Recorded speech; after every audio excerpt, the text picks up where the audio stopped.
ili kuonesha neno wa Mungu ambaye alikuwa mwili katika Bikira Maria. Ni fumbo takatifu, kwani Mungu alifika duniani katika sura ya mtoto mchanga sawa kama sisi. Kanisa linatualika sote kumshangilia mtoto huyu, kwani katika yeye matumaini ya wanadamu ya kupata wokovu yamekamilika, kama tulivyosikia katika somo la kwanza na hasa katika kitabu cha Isaya sura ya 9 aya ya 2. Watu wale waliokwenda katika giza wameona nuru kuu, wale waliokaa katika nchi ya uvuli wa mauti nuru imewaangazia. Katika sherehe ya Epifania tutafanya huko mbeleni, fumbo hili kufikia kilele chake ambacho ni ufunuo, kwani Kristo mwenyewe atajionyesha kwa dunia kama si tu mtoto, bali Bwana na Mfalme wa mbingu na dunia, kama inavyodhihirishwa na kutangazwa na majusi. Ndugu zangu wapendwa, katika masomo tunayosikia hasa masomo ya kwanza kutoka kitabu cha nabii Isaya, tunao utabiri wa ujio wa siku ya Bwana kwa Waisraeli wasubiri kwa miaka mingi, siku ambayo Mungu atawakomboa watu wa ufalme wa Yuda kutoka utumwani na kuwaweka chini ya ufalme wa amani, chini ya mtoto wokovu mfalme Daudi. Nabii analetea ujumbe wa matumaini kwamba watu wale waliotembea gizani kama nilivyosema wameona nuru kuu, wale waliokaa katika nchi ya uvuli wa mauti nuru imewaangazia. Je, nuru hii ni ipi? Nuru hii ni mtoto mwanamume ambaye amezaliwa, ambaye atakuwa na sifa za ajabu. Uwezo wa ufalme utakuwa mabegani mwake, naye ataitwa jina lake Mshauri wa Ajabu, Mungu mwenye nguvu, Baba wa milele na Mfalme wa amani. Lakini mtoto huyu ni yupi? Labda wakati ule walidhani mtoto wa Ahazia ambaye alikuwa mfalme wakati wa Ahazi, labda alikuwa Hezekia, watu walifikiri hivyo. Lakini Hezekia alipozaliwa hakuwa na sifa hizo. Yeye alikuwa kama mtoto mwema tu. Katika historia ya Israeli hakutokea mtoto mwanamume mwenye sifa hizo nilizozitaja. Hivyo walisubiri kwa hamu mpaka mtoto huyo wa ajabu. Tunajua utabiri huu wa Isaya juu ya mtoto huyo ulitimia katika nafsi ya mtoto Yesu aliyezaliwa. Yeye ndiye Mshauri wa Ajabu, ndiye Mungu mwenye nguvu, ndiye Baba wa milele, ndiye Mfalme wa amani. Na kupitia mtoto huyu mchanga aliyezaliwa, neema ya Mungu ilifunuliwa na iliendelea kufunuliwa, kama asemavyo Mtume Paulo anapomwandikia Tito katika somo la pili tunasikia. Mtume Paulo anaandikia kwa Tito na kutangaza kuwa neema ya Mungu imefunuliwa. Maneno ya Mtume Paulo ni tangazo la furaha kwa vile Mwenyezi Mungu amemtuma mwanaye duniani. Somo hili linatukumbusha kuwa ujio wa Yesu hapa duniani unatualika tuwe tayari kubadilika na kuacha maisha ya dhambi, raha za dunia na kuishi maisha ya kiasi, huku tukisubiri kwa hamu kuja kwake Bwana Yesu Kristo atakapokuja mara ya pili, atukute tukiwa na juhudi ya kutafuta na kutenda yaliyo mema. Haya ndio maelezo tunayopata kutoka katika somo la pili waraka Mtume Paulo kwa Tito. Somo la Injili linatuonyesha kuwa tukio la kuzaliwa kwa Yesu sio kama hadithi ya kutungwa, bali ni tukio lililotokea kweli katika historia ya wanadamu. Kwa maana ya hapo mengine ambayo ukienda katika historia utawapata watu kama Kaisari Augusto ambaye alikuwa kiongozi wa Warumi. Hivyo Yesu alizaliwa kule Bethlehemu, mji uliokuwa umezungukwa na milima ya Yudea. Mji huo ulikuwa zaidi wa ufugaji. Bethlehemu inatajwa kukamilisha utabiri kwa manabii kwamba Asiye uzao wa Daudi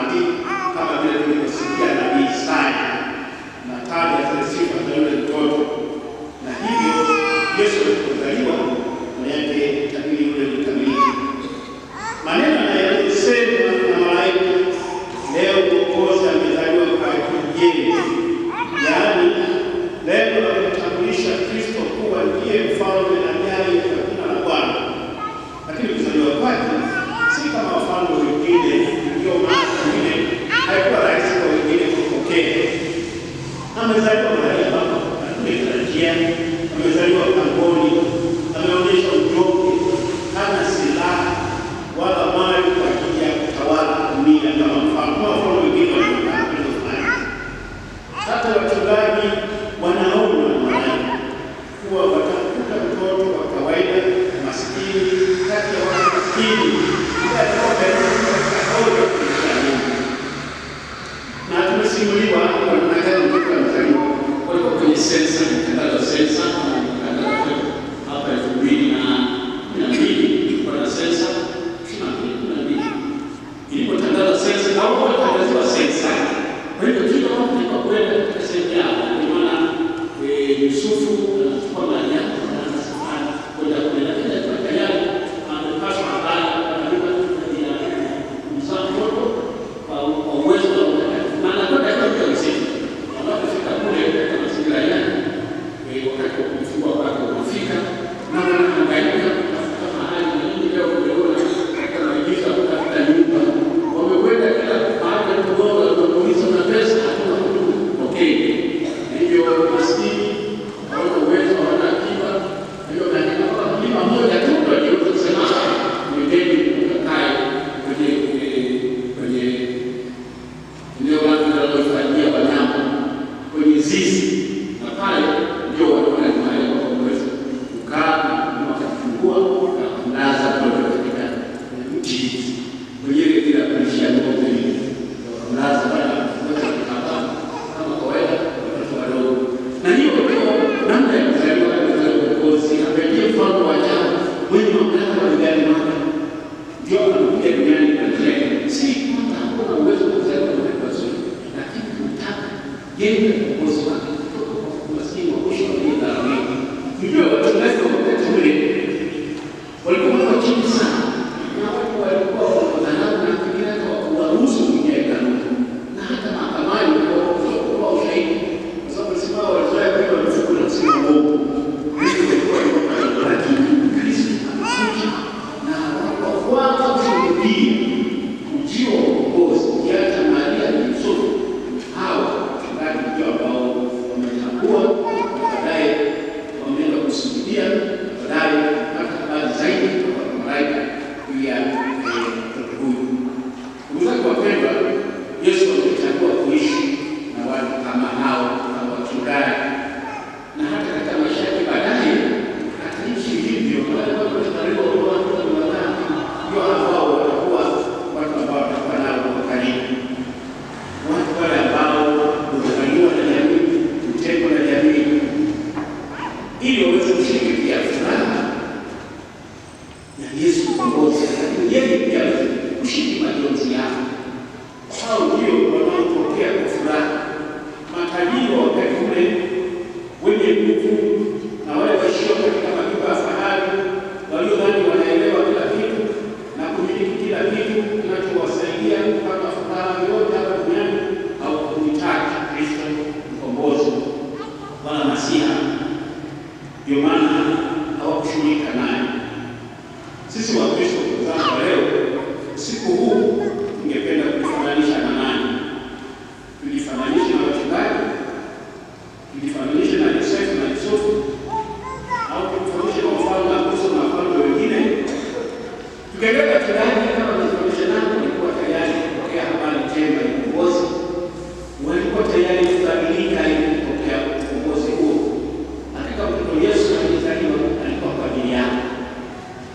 Ukimwangalia Yosefu na Maria alileta ukombozi duniani kwa maneno haya: mimi ni mjakazi wa Bwana na nitetewe ulivyonena. Yesu anaendelea kupenya katika maisha ya watu kupitia mimi na wewe kwa maneno na matendo yetu. Je, ni kwa sababu tumeungana na amani, tumeleta umejururu? Je, watu wanasikia Kristo kupitia mdomo yako? Je, wanamwona Kristo kupitia matendo yako? Je, ungependa kuwa Yosefu? Yeye amekuwa baba mlezi na mlinzi wa mtoto Yesu. Wewe ni mlinzi wa watoto wadogo wasioweza kutetea, hasa na wale ambao huweza kutaliwa bado. Yeye umejitolea kusomesha watoto yatima na wale ambao wanatoka katika familia maskini. Yeye umelea watoto wako vizuri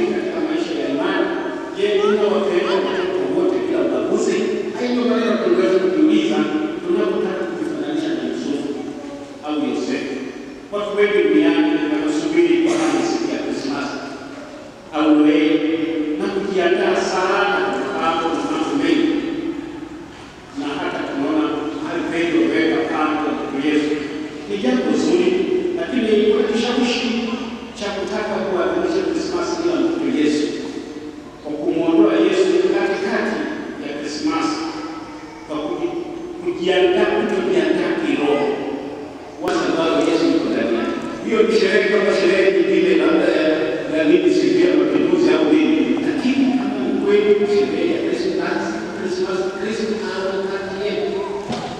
Niko natembea mahali fulani, nikaona mambo mengi sana watu wameweka, lakini haya kwa sababu Yesu ameweka boksi kama ya zawadi, hawataki kuweka Yesu na mtoto Yesu pale kwenye mambo. Kwa kuna mambo ambayo hayana mtoto Yesu katika ulimwengu wa leo, na ndio kufanya sherehe kufuta kabisa habari za Kristo.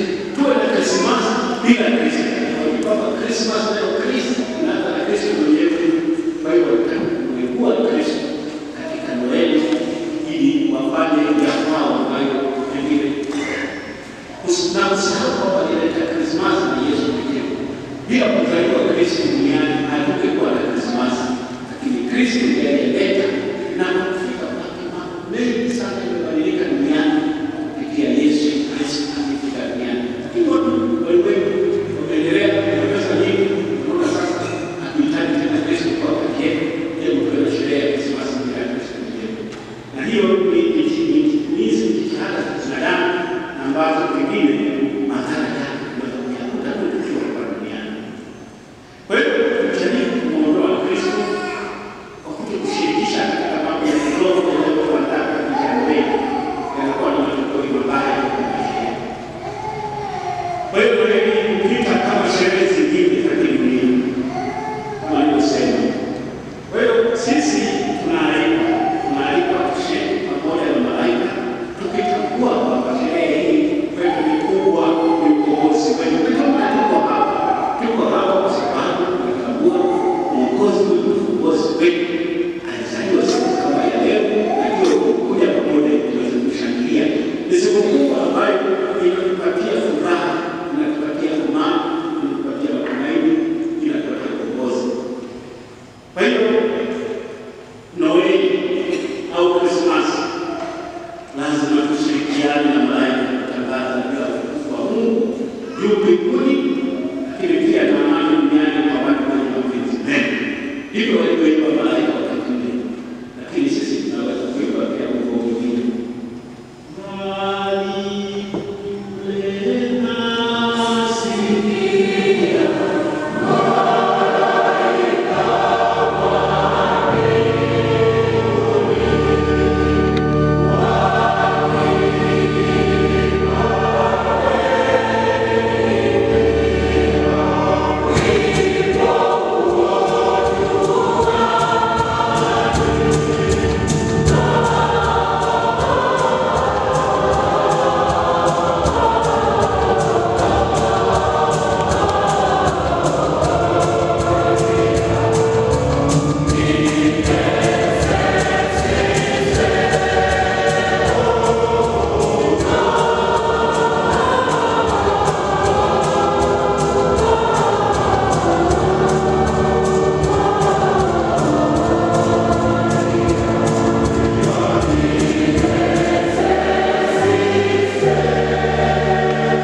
yote ya wanadamu hadi kifo chake cha msalabani.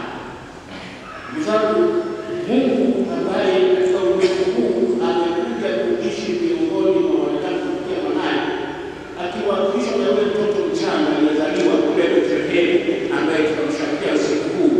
Mungu huyu anampenda mwanadamu, anaendelea kumpenda mwanadamu, na anarudia tena kuja na kukaa kati yetu. Ni Mungu Immanueli, Mungu pamoja nasi. Wapendwa, mtoto huyu mchanga sio tu amekuja kuonyesha upendo wa Mungu, bali amekuja kushiriki katika upendo huo. Anatupa sisi upendo wa Mungu, anatufanya kuuishi, anatufundisha jinsi ya kufanya hivyo, na anatualika sisi kufanya vivyo hivyo katika maisha yetu kila siku, ili